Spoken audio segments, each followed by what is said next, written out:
Bisa dimulai waktunya. Bisa dimulai. Terdengar jelas. Izin ini dadakan karena ada kepentingan mendadak ini.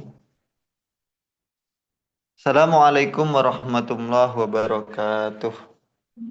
Waalaikumsalam warahmatullahi wabarakatuh. Alhamdulillahirabbil alamin. Shalatu wassalamu ala asrafil anbiya wal mursalin sayyidina Muhammad wa ala alihi washabihi ajma'in. Amma ba'du. Yang saya hormati Bapak Kaprodi kita, Bapak Muhammad Rusdi, dan kepada tiga pemateri yang hari ini bisa menyampaikan materinya, ada Bapak Miftahul Arifin, ada Ustadzah Amariyatul Maufiroh, dan Ustadz Rizky Maulana. Baik, sebelum kita mulai kajian pada pagi hari ini dengan tema pada kajian kita sama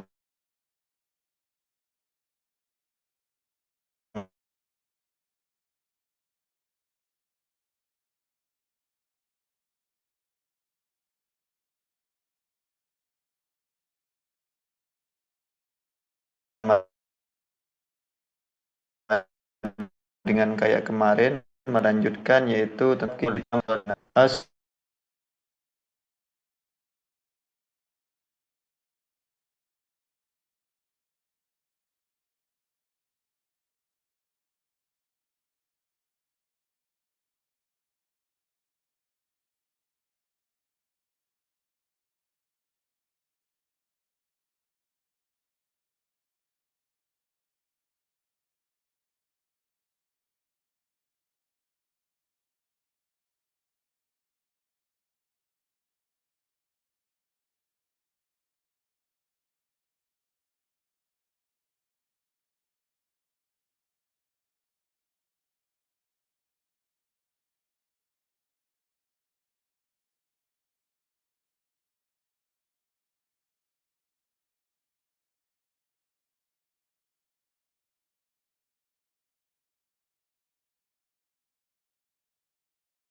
menit 50 menit dari hitungan mengikuti Zoom atau dengan live streaming YouTube.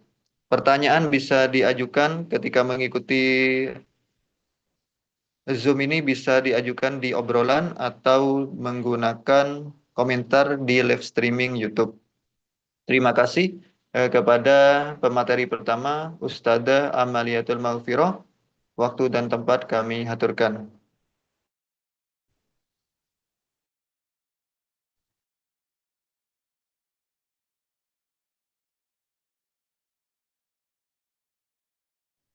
Baik, saya akan memulai. Assalamualaikum warahmatullahi wabarakatuh. Waalaikumsalam warahmatullahi. Sebelumnya yang saya hormati Bapak Dr. Muhammad Rusdi, SUD MPDI, dan teman mahasiswa pasca sarjana.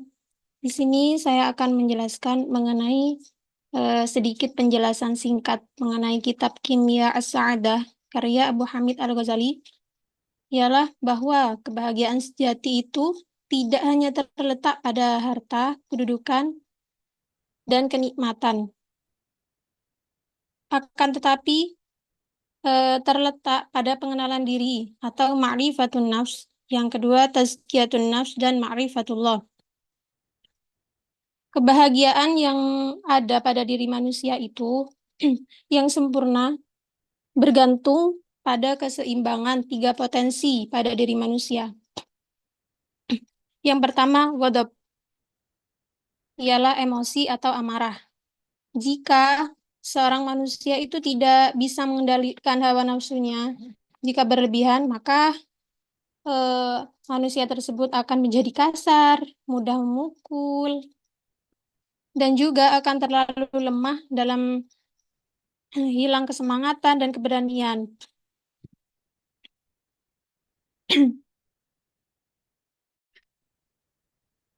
Contohnya, jika seorang itu ditegur sedikit, pastinya kalau emosian langsung membentak.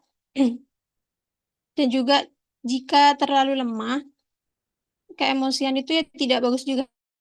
Misalnya akan tidak mempunyai kesemangatan, tidak bisa berani membela dalam kebenaran, juga tidak akan peduli dalam kemungkaran. Jadi di dalam emosi, dalam ghadab itu harus menyeimbangkan, harus moderat, yaitu harus sabar, tegas pada tempatnya, berani membela dalam kebenaran. Yang kedua, yaitu syahwat atau keinginan nafsu.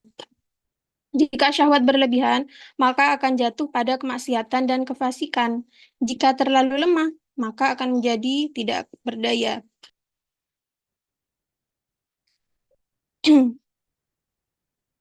Maka di dalam syahwat itu kita harus menyeimbangkan, yaitu iffah, menjaga kehormatan, dan juga qanaah untuk merasa cukup dan disiplin.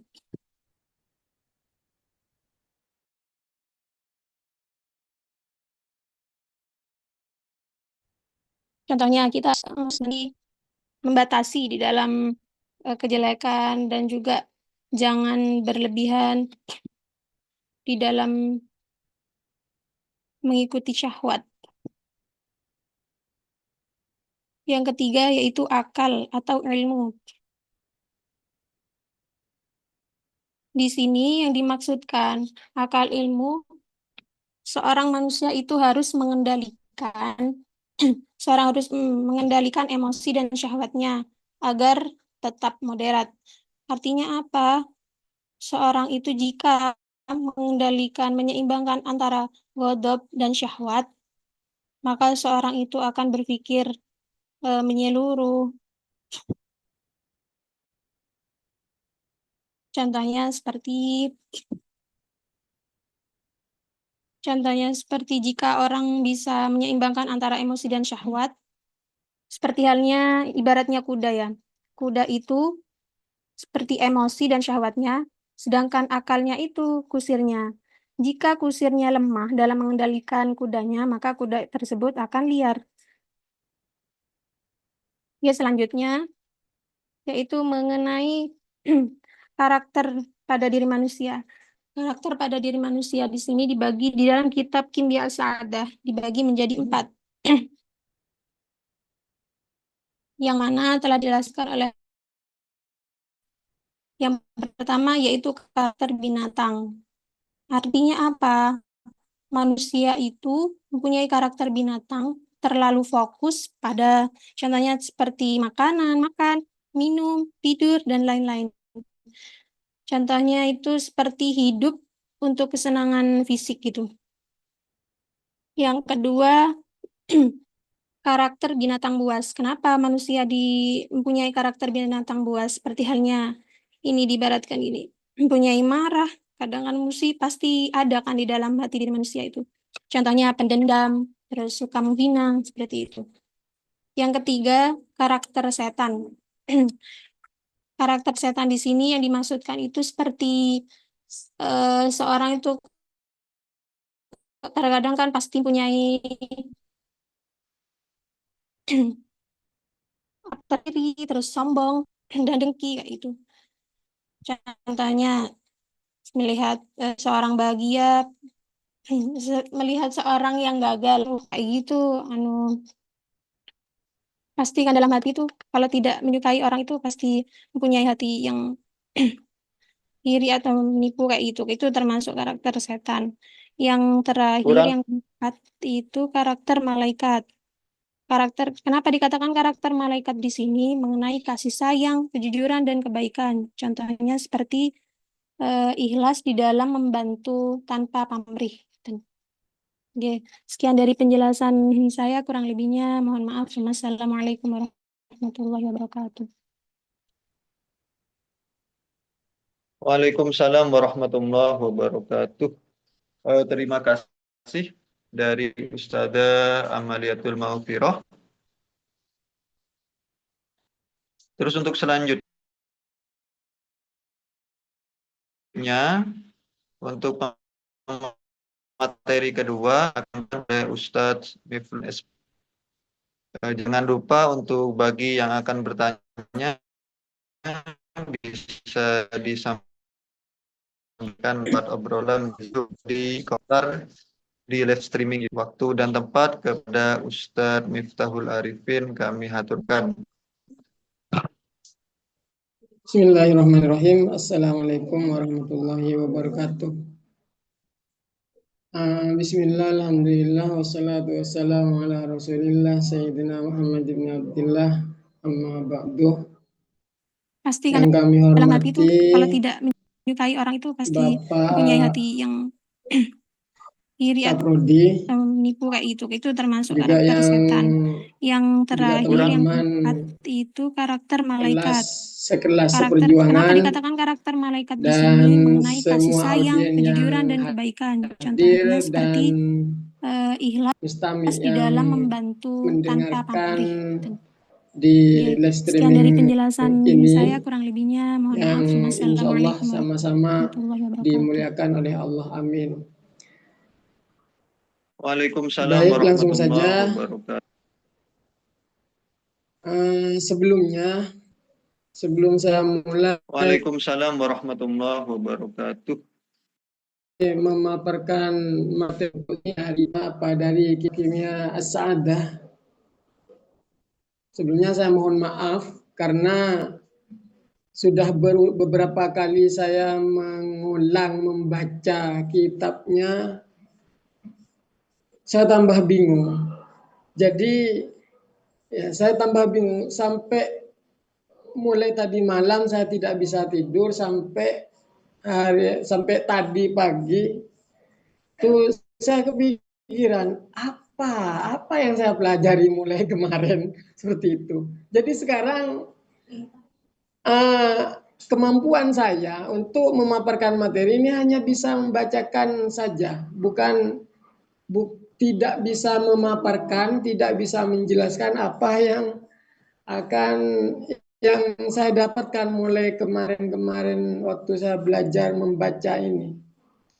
Mungkin itu sampai saya berpikir mungkin jangan-jangan ini yang dimaksud kita harus mempunyai mursyid ketika kita mencari sesuatu. Kita harus mempunyai guru ketika kita mencari ilmu. Sampai saya berpikir seperti itu.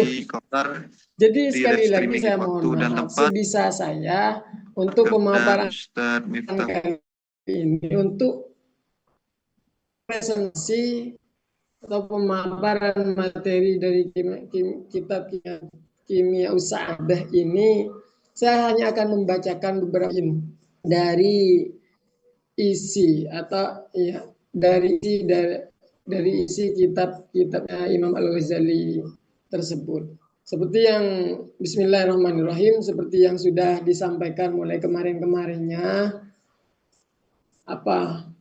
kita membahas tentang manusia dan esensinya.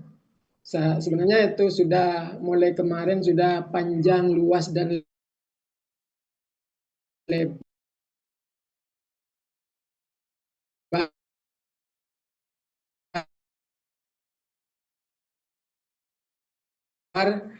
itu di materi tadi dari Ustadzah Amalia Mafiro. Jadi sesi kedua dari ya Allah, mana sudah.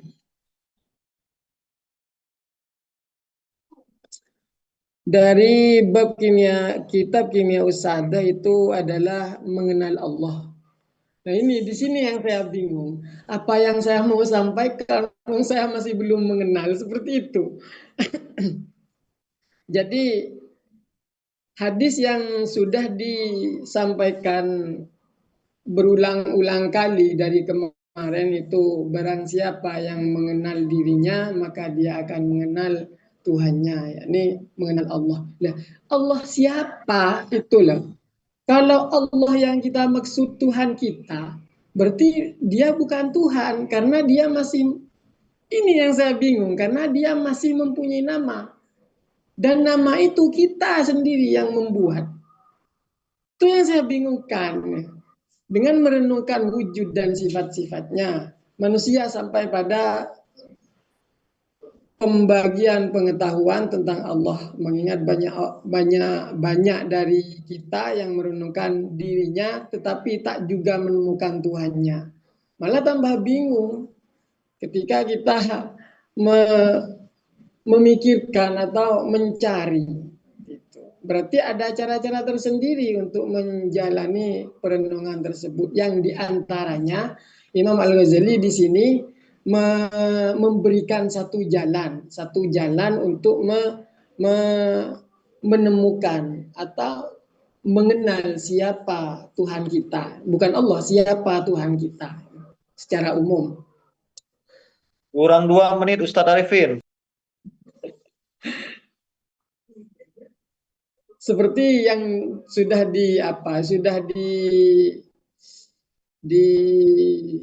tertulis dalam Al-Quran, tidakkah manusia tahu bahwa sebelumnya ia bukanlah apa-apa. Tuh.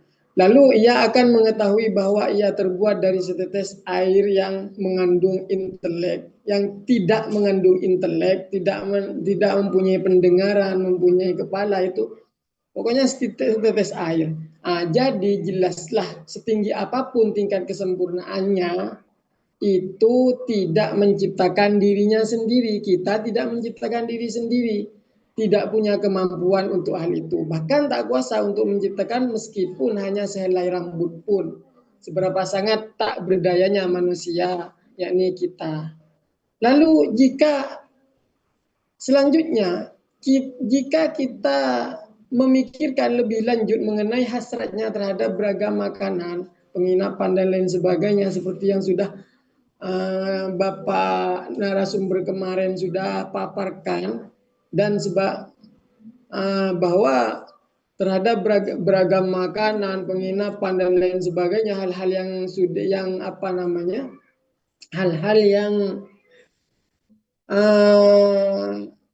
kita dengar atau yang kita lihat mengasyikkan atau enak didengar, itu hasrat kita akan seperti itu.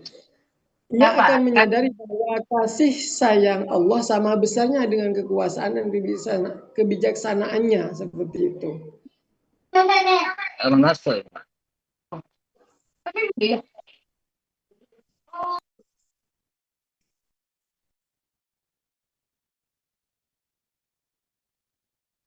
Akan tetapi meskipun sebenarnya sifat antara Tuhan dengan manusia itu memiliki, makanya man arafa nafsah arafa rabbah. Karena kenapa? Nafsah dan rabbah ini, nafsun dan rabbun ini mempunyai kedua kesamaan sebenarnya. Meskipun dua kesamaannya itu sama-sama istilah ilmiahnya sekarang ini sama-sama abstrak seperti itu.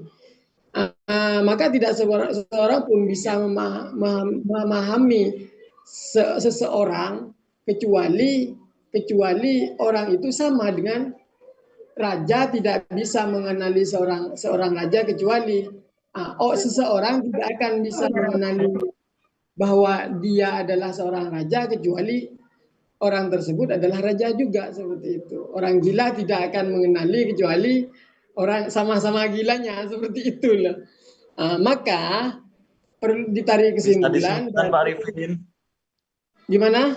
Iya, Salsul. Karena kenapa? Karena saya tidak menguasai materi. Makanya sebelumnya saya mengatakan bahwa semakin saya belajar, semakin saya bingung, seperti itulah. Itu mungkin dari pemateri yang setelah saya nanti bisa menjelaskan lebih spesifik seperti itu. Karena saya bingung mulai kemarin itu, bahkan tadi malam semalaman saya tidak bisa tidur sama sekali memikirkan apa yang saya pelajari, apa yang saya dapat. Semalam sampai tadi. Bisa diakhiri dulu, nanti akan dijawab oleh pemateri. Iya, jadi akhirnya mohon maaf yang sebesar-besarnya dari saya, khususnya untuk teman-teman dan wabil wahusuh kepada Bapak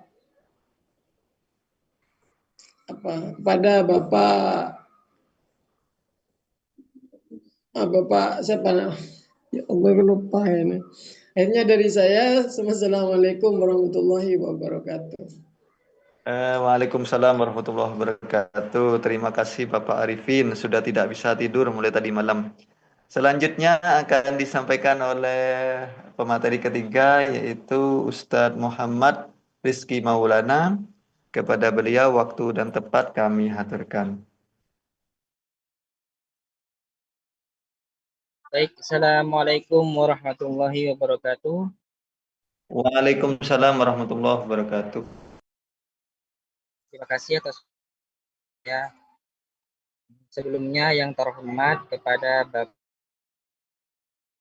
SUD MPD dan juga segenap pemateri dan teman-teman pasca sarjana. Di sini saya akan menyimpulkan atau memaparkan sedikit materi di hari kelima ini dalam kegiatan kajian tasawuf Ramadan. Temanya kitab Kimia As-Sa'adah. Sempurnanya kebahagiaan manusia pada keseimbangan antara emosi, syahwat, dan potensi ilmu yang harus dikelola secara moderat agar tidak terjerumus ke dalam karakter binatang yang karakter syaitan yang penuh tipu daya. Pengendalian ini sangat krusial karena emosi yang stabil akan melahirkan kesabaran dan kebijaksanaan, sementara syahwat yang terkontrol akan membentuk sifat ifah dan kemampuan menjaga harga diri. Akal sehat wajib menduduki pemimpin yang menguasai emosi dan syahwat agar manusia dapat meraih karakter malaikat yang merupakan benih kebahagiaan sejati. Jika posisi ini terbalik dan akal justru, maka batin manusia pada hakikatnya sedang melayani sifat hewan yang kelak akan tersingkap bentuk aslinya di hari kiamat. Hati manusia digerakkan yang mampu menangkap pantulan kebenaran dari Lauhul Mahfuz apabila ia telah bersih dari kegelapan maksiat serta keterikatan pada syahwat dunia. Pengetahuan yang diperoleh ini batin dan alam malaikat ini sumber dari indera lahiriah semata.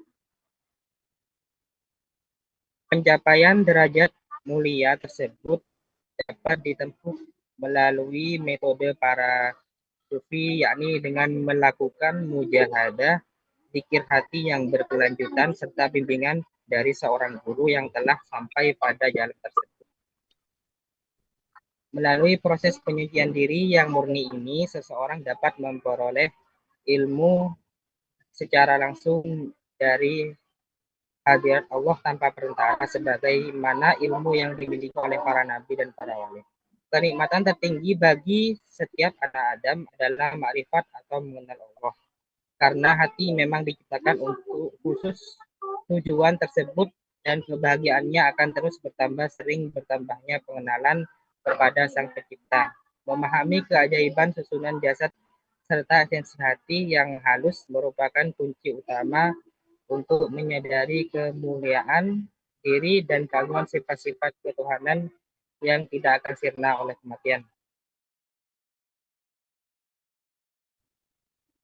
Mungkin itu saja yang dapat saya sampaikan. Kurang lebihnya mohon maaf. Wassalamualaikum warahmatullahi wabarakatuh. Waalaikumsalam warahmatullahi wabarakatuh.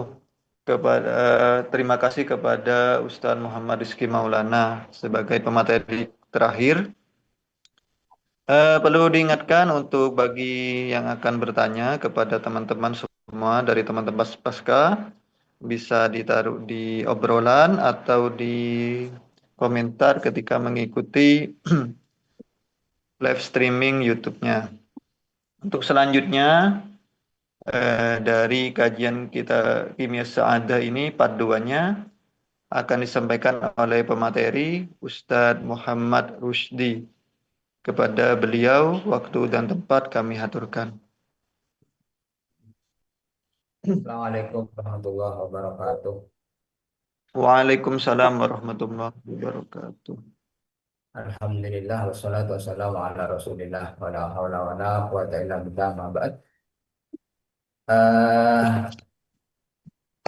Para mahasiswa, mahasiswi pasca sarjana yang saya banggakan dan para pemateri yang sudah menjelaskan beberapa hal dari materinya, sedikit saja saya bacakan beberapa hal inti dari Kimia Sa'adah ini sebagai tabarukan ya. Inti-intinya saja. Kalau tadi ada yang tidak tidur semalam ya baguslah. Asal terus belajar ya dan terus dipraktekkan, terus menyelami diri, insya Allah akan tambah paham ya. Karena ilmu ini tidak cukup secara akliyah ilmiah saja, tetapi perlu amaliyahnya, perlu kita amalkan ya. Artinya ketika dulu di bangku aliyah saya baca kitab-kitabnya Imam Al-Ghazali, berbeda walaupun bisa, walaupun paham atau kadang tidak paham, berbeda dengan ketika sudah di bangku sarjana, di bangku pasca sarjana, itu beda ya. Artinya semakin kita dewasa mengamalkan dan semakin kita belajar, maka pemahaman yang dulu bingung sekarang paham. Yang dulu paham ternyata sekarang lebih paham. Yang dulu paham begitu, oh kok kurang benar ya. Sekarang yang lebih benar dan seterusnya. Karena itu ilmu dan amal senantiasa kita harus terus lakukan. Faslun fi ma'rifatin nafas. Ini menjelaskan tentang mengenal diri. Ma'rifatun nafas itu adalah kunci mengenal Allah ya. Ayatnya sanurihim ayatina fil afaqi wa fi anfusihim. Kami akan menampakkan kepada mereka ayat-ayat kami fil afaq, di dalam ufuk-ufuk ya di semesta ini, wa fi anfusihim, dan di dalam diri-diri mereka. Jadi dalam diri kita itu ada ayatullah. Ada tanda-tanda Allah, tanda-tanda kekuasaan Allah. ketika kita membahas Allah, jangan pernah kita kembalikan pembahasan itu pada konteks zatullah. Jangan. Akhirnya bingung nanti. Allah itu kan maha luar biasa, maha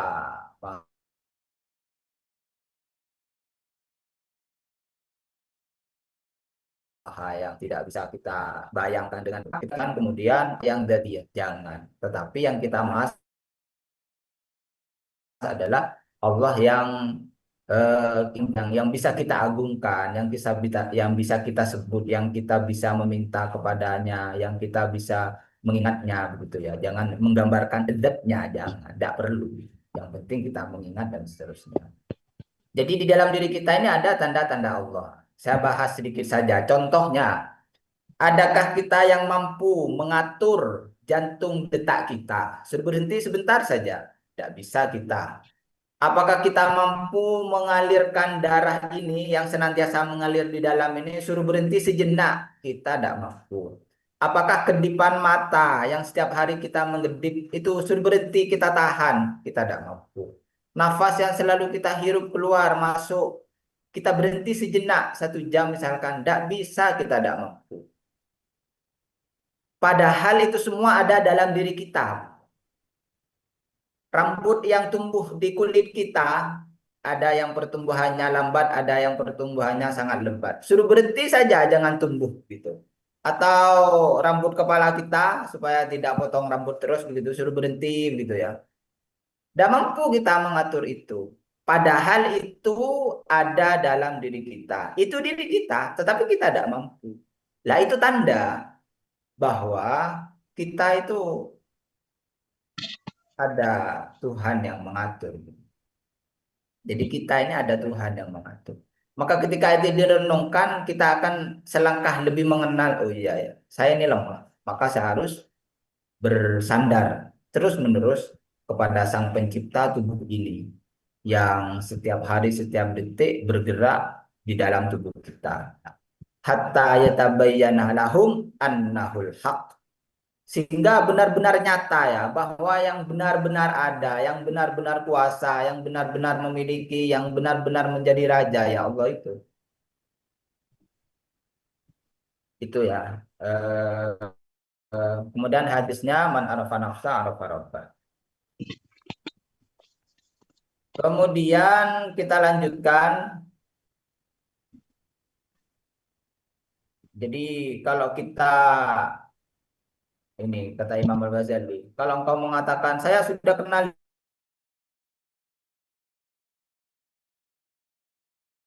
diri, ya apa yang kamu kenal? Dia ada kepala, ada jenggot, enggak. Terus apa kemudian? Diri ini apa? Kemarin sudah dijelaskan ini, waqad jama'at fi batinika sifatun. Jadi sifat yang ada dalam diri kita tentang malaikat. Dan yang hakikat adalah ruh kita yang sejati yang dari alam roh. Kemudian, kalau kamu ingin mengetahui dirimu, maka ketahuilah ada 2 hal dalam dirimu. Al-awwalu hadzal qalb wa tsani yusamman nafs wa ruh. Jadi dalam diri kita ada 2 aspek ya. Ada aspek batiniyah, ada aspek zahiriyah. Itu punya tentaranya masing-masing, punya kekuatannya masing-masing. Amma su'alu kama haqiqatul qalb. Apa hakikat hati? Wa yas'alunaka 'anil ruh, ini ayatnya. Qulir ruh min amri rabbi. Ruh kita itu dari amrnya Tuhan, min amri rabbi, dari urusan Tuhan. Ada ayat ala lahul khalqu wal amr. Allah itu memiliki khalq, menciptakan, dan amr. Yang khalq ini alam zahiriyah, tubuh fisik ini ya, menciptakan semesta itu khalq. Yang amr ini yang kita, jati diri yang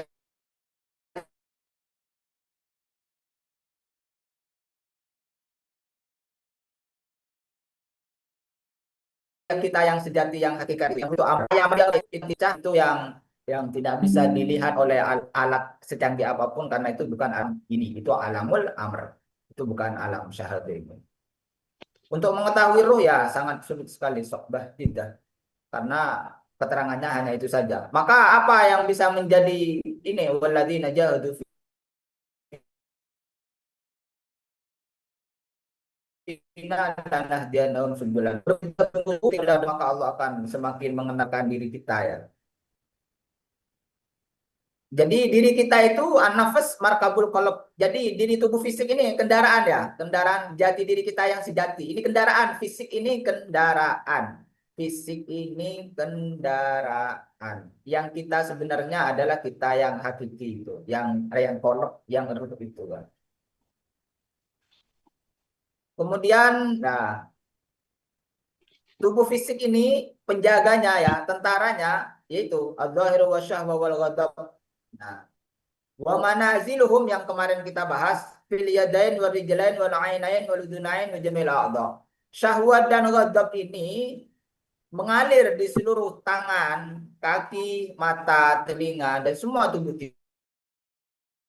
kita. Itu adalah syahwat dan ghadab kita ada di semua tubuh ini. Jadi ini sudah ada kabel-kabel semua ini. Kalau tangan kita disentuh kok terasa dingin, terasa panas, itu karena ada kabel-kabel yang mengirim sinyal ke otak begitu. Nah, yang kabel ini syahwat ada di seluruh tubuh kita.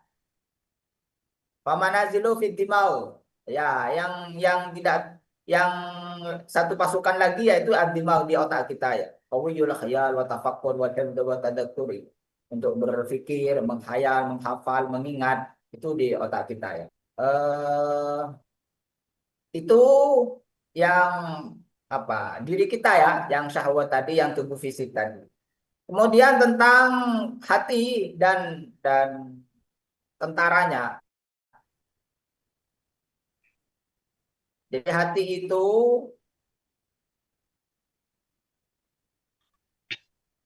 ini perumpamaan tambah bingung kalau baca perumpamaan itu. Ilam anna syahwat wal ghadab khadiman li nafs jaziban. Jadi syahwat dan ghadab itu senantiasa melayani tubuh fisik ini yang kemarin kita bahas itu ya. Syahwat dan ghadab itu pelayan bagi tubuh fisik. Nah, contohnya bagaimana? Ada dari kita misalkan ya. Oh, ini kajian tasawuf. Katanya kata apa namanya? Kata syahwatnya tidak terlalu penting, saya tidak paham gitu ya. Akhirnya yang penting masuk akun saja dah gitu. Jadi sambil ngapain gitu. Karena syahwatnya tidak mau.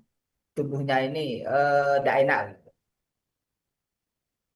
Jadi itu adalah contoh bagaimana tubuh ini senantiasa dilayani oleh syahwat dan ghadab. Nah, pelayanannya bersifat apa? Kenyamanan tubuh fisik. Apa itu kenyamanan tubuh fisik? Yang enak saja sudah. Yang enak bagi tubuh fisik itulah syahwat dan ghadab. Santai, tidak terbebani dengan apa, makan enak, minum enak, tidur enak, ada selimutnya misalkan, baik selimut mati atau selimut hidup begitu, sehingga hangat tidurnya gitu. Jadi ya itulah syahwat dan ghadab melayani tubuh fisik. Padahal tubuh kita yang sebenarnya itu adalah tubuh yang qalb tadi, yang rohani, wa ma khalaq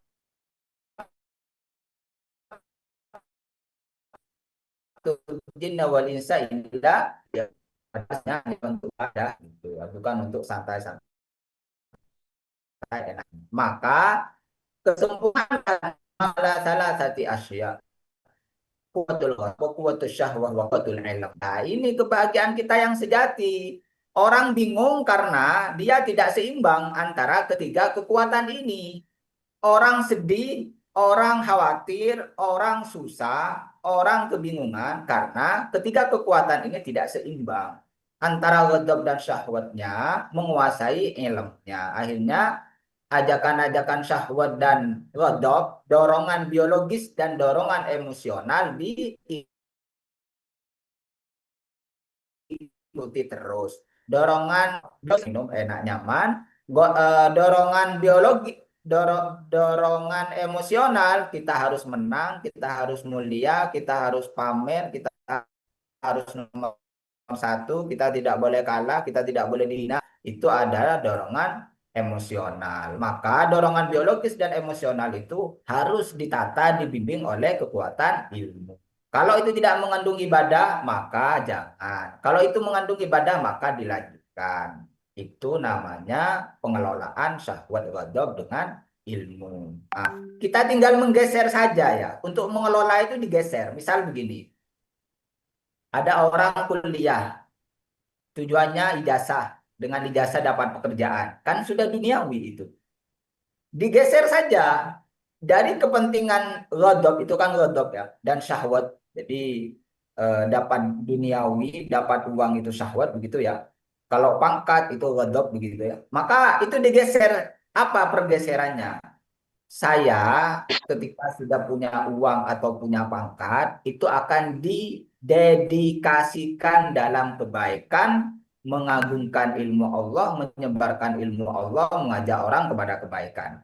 Ketika itu bergeser, maka yang sejatinya orientasi yang dibuat, tujuan yang diinginkan adalah orientasi syahwat dan ghadab, itu sudah bergeser kepada tujuan ibadah yang dikelola oleh ilmu tadi.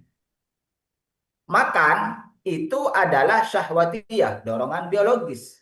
Tetapi ketika dikelola dengan ilmu, saya makan ini supaya saya bisa takbir.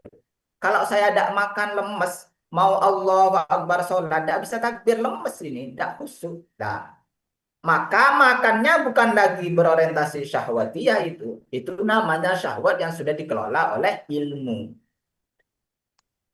Itu persoalan yang nampak ya. Ada persoalan ibadah yang ditunggangi syahwat dan ghadab. Apa? Ada orang istiqomah sholat tarawih atau zikir. Sudah dia melakukan istiqomah itu. Padahal keistiqomahan yang dia lakukan bersifat nyaman pada tubuh syahwatnya.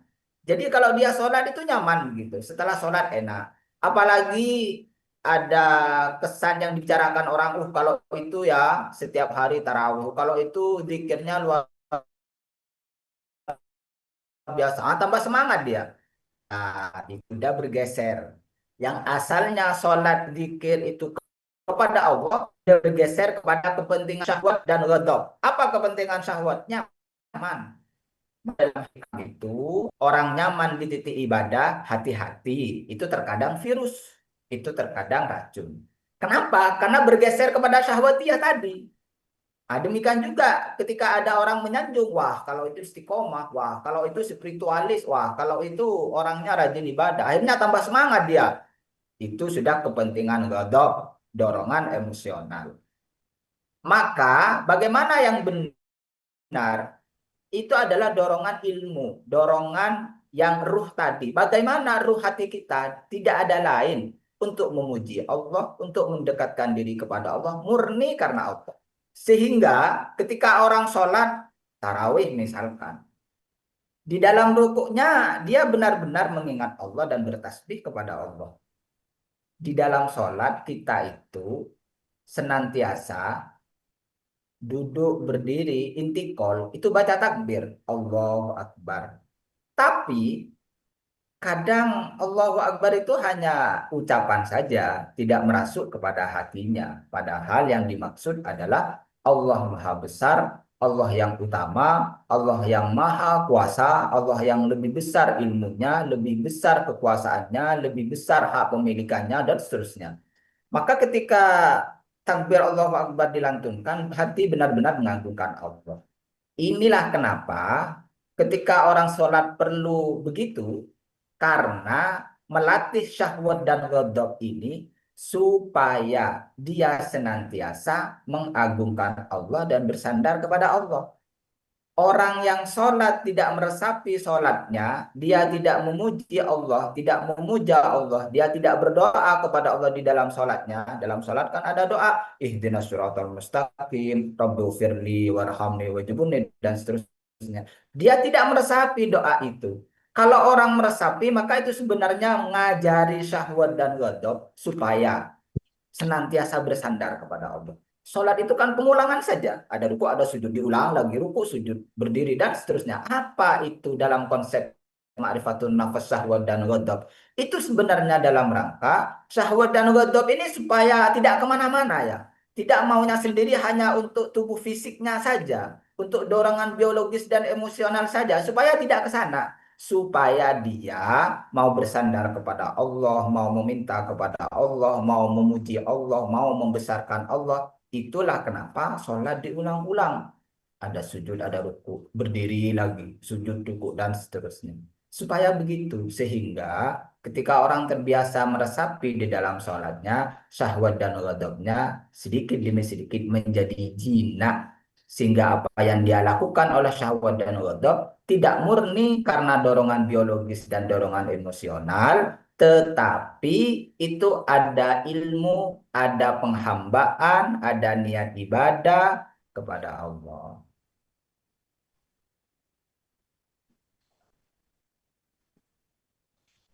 Jadi semuanya itu ada 4 jenis ya. Ketika ini berbicara karakter, maka jadi kekuatan ilmu, kekuatan syahwat, dan kekuatan ghadab, dorongan biologis, dorongan emosional, dan ilmu itu akan membentuk karakter jelek dan karakter baik yang terangkum dengan akhlakus syayatin, akhlak setan, akhlakul bahaim, akhlak hewan, akhlakus siba, binatang buas, wa akhlakul malaika, dan akhlak malaikat. Itu yang akan menjadi karakter ya, karakter setan menipu, tidak jujur. Akhlak hewan ya mau makan terus, mau minum terus, mau enaknya terus. Akhlak siba ya mau menganiaya orang. Kalau tidak di depan tidak mau, begitu di belakang dia menolak. Dia harus nomor 1, akhlak siba. Akhlakul malaikah dia kasih sayang. Dia suka ilmu. Wa alam anna fi jildibni Adam arba'atu asya, di kulit Ibnu Adam itu ada 4. Anjing, babi, setan, dan malaikat. Jadi 46 ya. Tinggal beberapa menit lagi. Nah, wa alam anna insan fi surat ibni Adamil yaum. Sekarang kita itu berbentuk manusia, berbentuk anak Adam, anak Adam. Wa ghadan tangkashifu lahul ma'ani fatakunu suwaru fi ma'nal ma'ani. Maka besok makna itu akan terungkap sesuai dengan bentuknya. Fa'amal ladzi ghalabahu 'alaihi al-ghadab fayaqumu fi suratil qalb. Kalau di dunia ini dia sering dikuasai ghadab, marah-marah terus, harus menang terus, harus di atas terus, harus menjadi nomor 1 terus, tidak mau dihina, tidak mau dinasehati, nomor 1 wes. Maka besok dia akan berdiri dalam bentuk anjing fi suratil qalb. Wa amal ladzi ghalaba 'ala syahwa fayaqumu fi suratil khinzir. Kalau sekarang dia syahwat terus, harta terus, makan terus, minum terus, yang nyaman-nyaman terus, tempat tinggal yang nyaman dan seterusnya, syahwat menguasai dirinya, maka besok akan berbentuk babi. Lianna surah tabi'atun lil makna, karena bentuk akan mengikuti maknanya. Jadi kalau ada orang tidur di dalam mimpinya, dia melihat dirinya berbentuk anjing atau berbentuk babi, maka itulah maknanya katanya. Baik, itu wa'lam anna syahwa wal ghadab allataini fil bahaim ju'ilata aidan fi ibni Adam. Jadi syahwat dan ghadab yang ada di dalam hewan itu juga ada di dalam manusia, di kita yang tadi sudah dijelaskan gitu ya. Nah, ini sudah keajaiban hati. Hati itu saya lihat pertanyaannya dulu. Bingung, makanya awal-awal saya tanya bagaimana cara mengenal Allah. Cara mengenal Allah, manjahadu fina lanahdiyannahum subulana. Terus kita belajar, terus kita lakukan perintahnya, jauhi larangannya, dan terus perbaiki kualitas ibadah, maka selangkah demi selangkah kita akan mengenal Allah. Terutama mengenal dirinya terlebih dahulu. Dengan cara apa? Ya tadi itu ya, dikelola. Dorongan biologis dan dorongan emosional itu dikelola dengan ilmu. Apa dampak negatif jika seseorang beramal tanpa didasari oleh iman yang kuat menurut perspektif ma'rifatun nafs? Tidak ada nilainya. Orang kalau beramal tidak ada iman, tidak ada kepercayaan, tidak ada apa nilainya. Dan mau semangat ibadah juga sulit juga ya, karena tidak tahu, tidak percaya begitu saja. Imannya tidak kuat. Itu tidak akan berdampak kepada syahwat dan ghadabnya semakin jinak sesuai dengan panduan ilmu. Jadi dampak negatifnya adalah apa ya? Ya hanya hanya rutinitas saja, tidak inna sholata tanha anil fasya wal munkar. Sholat itu bisa tanha anil fasya wal munkar. Tapi padahal kadang tidak kan. Puasa itu adalah perisai, tapi kadang puasa orang hanya dapat haus dan lapar, tidak dapat pahalanya. Jadi perlu kita memperkuat pemahaman tentang ma'rifatun nafas supaya keimanan kita tambah luar biasa kepada Allah. Sehingga amal yang kita lakukan itu benar. Jadi kita setiap hari kan beramal ya, melakukan amaliyah.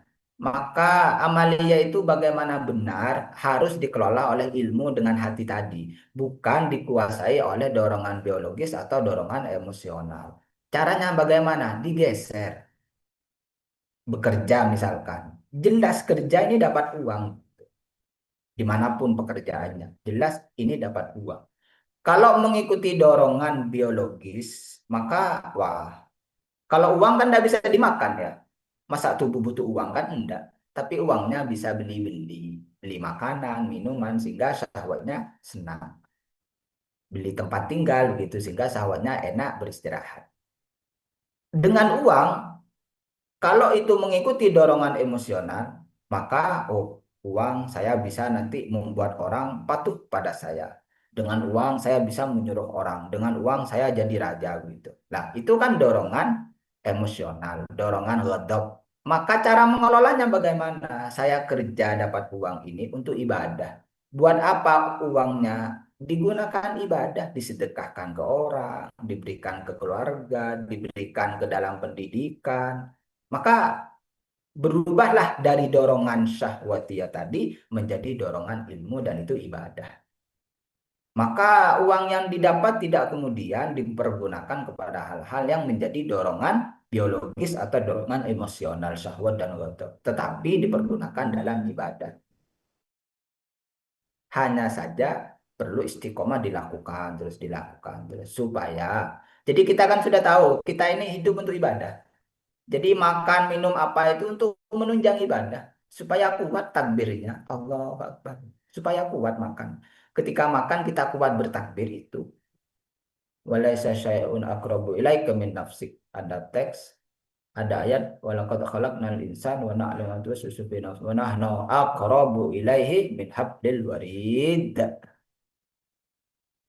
Ya, jadi Allah itu lebih dekat daripada urat nadi. Jangan dipahami dzatiyah.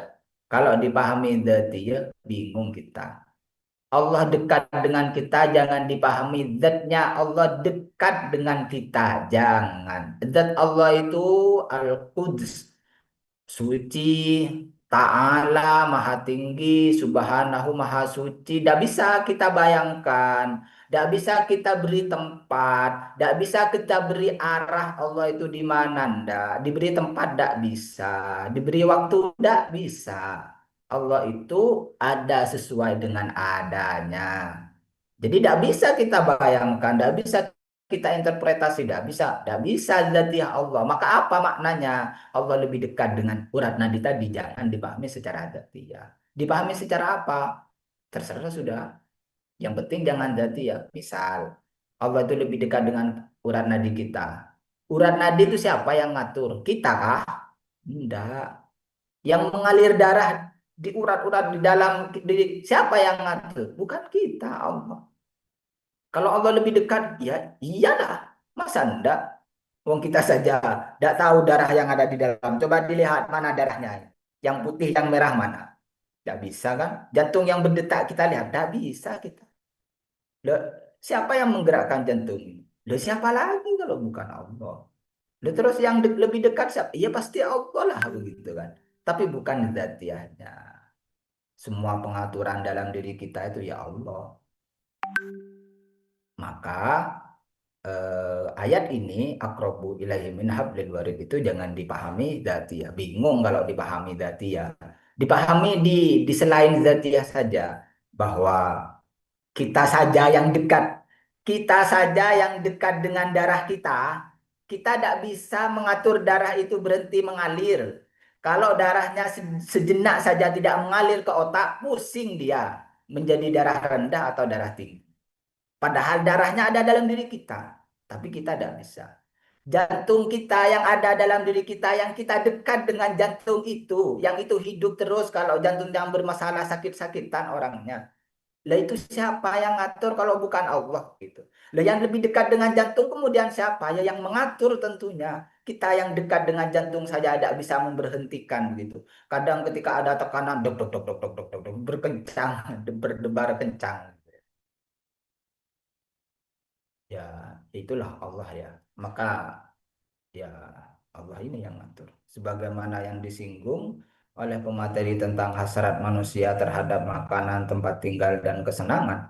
Bagaimana hal tersebut bisa menunjukkan kasih sayang dan kekuasaan Tuhan tentang hasrat manusia terhadap baik. Hasrat manusia terhadap makanan itu tanda dari kasih sayang Allah. Iya. Kalau tidak ada hasrat syahwat tadi, maka tubuh ini tidak hidup. Karena tubuh ini punya syahwat tadi, sehingga dia ketika melihat makanan dia mau makan. Bayangkan kalau tidak ada syahwat, ada makanan dia tidak mau makan, habis ini tidak bisa hidup. Mau dapat gizi dari mana? Tubuh ini bisa menjadi berenergi, bergerak, tidak bisa. Demikian juga dengan kesenangan. Kalau tidak ada syahwat, kalau atau tidak ada ghadab, bagaimana dia bisa menjaga dirinya dari bahaya? Jadi orang itu ketika ada suhu dingin sekali dia menghindar, dia pakai selimut, itu karena ada syahwat dan ghadabnya tadi. Kalau itu tidak ada syahwat dan ghadab, mati tubuh ini. Lah, di mana kekuasaan Allah? Ya di sinilah kekuasaan Allah. Kita itu kalau masih normal ya, ketika capek tidur kita. Dengan otomatis mau tidak mau ketiduran kita. Itu sebuah otomatisasi dalam tubuh kita ketika capek. Karena kalau tidak tidur, bahaya tubuh ini. Maka orang yang sudah tua, usia tua begitu, ketika ada masalah dengan dirinya, dia lama tidak tidur padahal sangat capek. Apa? Ya sudah bermasalah tubuhnya gitu ya. Nah, itu luar biasa alarm dalam tubuh kita ini. Maka ketika itu kita kaji, kita renungkan, luar biasa nikmat Allah dalam diri kita ini ya. Tidak bisa mengeluarkan kotoran itu sudah luar biasa. Tidak bisa nafas oksigen sudah berapa harganya gitu. Itulah kekuasaan Tuhan dan itulah kasih sayang Allah kepada kita dengan adanya hasrat, syahwat dan ghadab. Tapi manusia tidak menggunakan syahwat ghadab itu untuk beribadah kepada Allah, malah untuk dijadikan kesenangan tubuh jasmaninya. Terakhir pertanyaannya, apakah pencapaian ma'rifatullah suatu ekspektasi al-halaj, anal-haq dan syekh Siti Jannah dikatakan gagal mengingat pertentangan yang begitu membuming di kalangan ulama. Itu wallahu alam hakikatnya. Kalau kita kaji dari perspektif ilmu, ketika orang mengatakan anal haq bahwa saya ini adalah Allah, Allah adalah saya dan seterusnya. Jika dia dalam keadaan tidak sadar misalkan, apa salahnya wong tak sadar? Kalau dia mengatakannya dalam kerangka bukan dzatiyah Allah, tetapi perasaan saja bahwa apa seakan-akan diri ini memang sudah sangat dekat kepada Allah. Jadi artinya bukan zat Allah yang dia maksud begitu. Seperti Baitullah rumah Allah loh, berarti Allah ada di Mekah, ada di dalam Ka'bah kan tidak. Tetapi kenapa dikatakan Baitullah? Itu sebuah nama saja, apa masalahnya? Yang penting hatinya kan. Saya tidak menganggap Allah itu bersatu dengan diri saya. Tidak. Cuma karena saking ingat terus kepada Allah seakan-akan saya dan Allah sudah saya Allah Allah saya sudah sangat menyatu begitu. Jadi itu bukan dalam rangka menurunkan derajat Allah enggak, cuma itu ungkapan bahwa saya sangat dekat dengan Allah. Jangankan Allah, pacarnya saja dekat di hati, jauh di mata gitu. Apanya dekat di hati, jauh di mata. Itu kan ungkapan saja. Ya sama dengan itu. Jadi bukan persoalan gagal atau tidak, tetapi ketika ungkapan itu adalah ungkapan maknawi, bukan berarti ya tidak masalah. Yang maknawi banyak.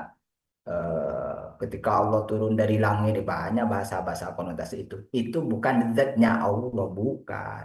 Gitu ya. Itu mungkin yang bisa disampaikan. Semoga memberi pencerahan selangkah demi selangkah bagi kita semua dan mendapatkan pertolongan Allah tanpa paham ya. Amin. Allahumma amin. Saya kembalikan ke moderator. Terima kasih kepada Bapak pemateri, Bapak Muhammad Rusti. Mungkin dari pemaparan tadi sudah banyak penjelasan-penjelasan baru, terutama kita mendapatkan ilmu yang bermanfaat pada pagi hari ini. Terima kasih kepada semuanya. Mari kita dan semua pertanyaan sudah insya Allah sudah terjawab semua. Monggo kita tutup kajian pada pagi hari ini dengan pembacaan doa kafaratul majlis. Bismillahirrahmanirrahim. Subhanakallahumma wa bihamdika asyhadu an la ilaha illa anta astaghfiruka wa atubu ilaik. Allahumma arinal haqqo haqqo warzuqna tibaa wa arinal batila batila warzuqna jitinabah. Rabbana atina fid dunya hasanah wa fil akhirati hasanah wa qina adzabannar. Allahumma taqabbal minna siyamana wa qiyamana wa du'ana waj'al hadzal majlisan marhuman wa tafarruqana min ba'dihi tafarruqan ma'suma wa la taj'alna fina wa la minna syaqiyan wa la mahruman walhamdulillahi rabbil alamin. Akhirul kalam, terima kasih. Saya sebagai host moderator mungkin ada kesalahan dari tutur kata atau tingkah laku, mohon maaf yang sebesar-besarnya. Diingatkan besok jangan lupa kita tetap stay di jam 9 mengikuti Zoom meeting atau mengikuti live streaming di YouTube. Terima kasih. Akhirul kalam. Wassalamualaikum warahmatullahi wabarakatuh. Dokumentasi gitu. Waalaikumsalam warahmatullahi wabarakatuh. Waalaikumsalam warahmatullahi wabarakatuh. Waalaikumsalam warahmatullahi Terima kasih untuk wabarakatuh. seluruh peserta bisa membuka on kamera. Monggo dari tim publikasi. Monggo kameranya dibuka semua.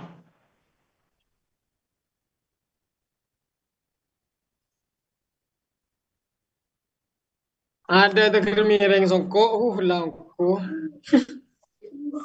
Senyum. Sudah. Sudah semua. Jalan Bali. Di sini ada nggih, Pak Selamat nggih. Pak Selamat bisa menjawab dulu.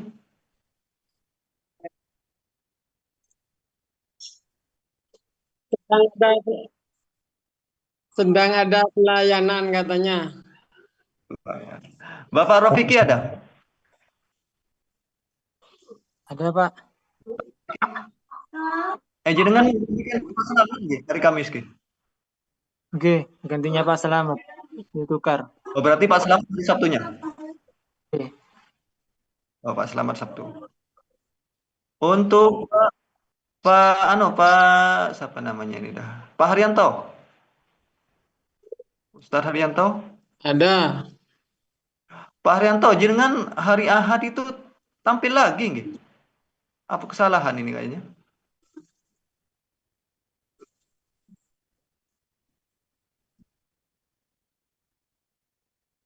Oh, sekalian bingung nih.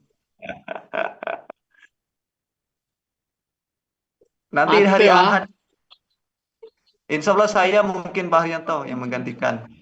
Nanti saya, karena terakhir ini, saya maju saja.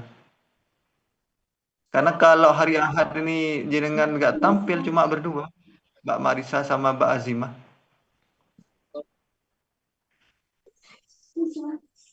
Untuk pemateri Ya, besok sudah bisa. Pak Tirta, jadi saya berarti sudah. Hari Ahad saya, oke, Mbak Azimah. Dan teman-teman yang lain bisa menaruh fotonya di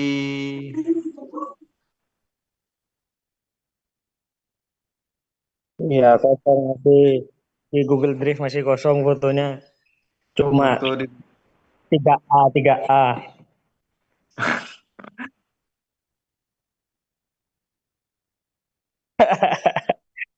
Di foto rusak HP-nya.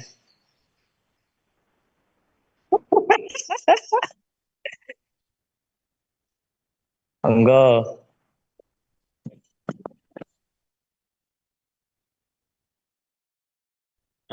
Waalaikumsalam. Sudah saya, Imam.